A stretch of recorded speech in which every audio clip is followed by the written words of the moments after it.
আমার জন্য আমার এলাকার মানুষকে যেন বঞ্চিত করা না হয়। কোনো প্রতিমন্ত্রীর বিরুদ্ধে কথা বলি, মন্ত্রীর বিরুদ্ধে কথা বলি, আমার এলাকার বাজেট দিয়ে বন্ধ করে দিবে না, সেটার কিন্তু নিশ্চয়তা নাই।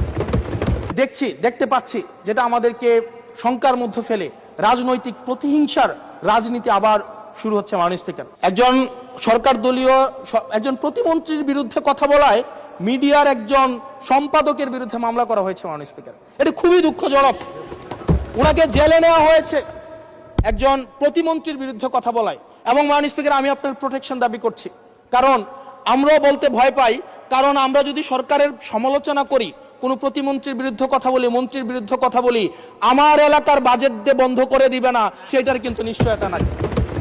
সেই কারণে আমাদের মধ্যে অনেকেই কথা বলার সময় আওয়াজটা একটু কম করে বলে।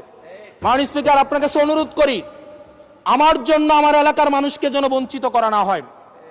আমি এই সংসদে অনুমতি নিয়ে কখনো বিরোধিতা হয় না, কখনো অনুমতি নিয়ে আমি আপনার বিরোধিতা করতে চাই। অসংখ্য ধন্যবাদ মাননীয় সদস্য। আর দেয়া যাচ্ছে না, আপনাকে সর্বোচ্চ দেয়া হয়েছে। পরের বার please take your seat. Thank you.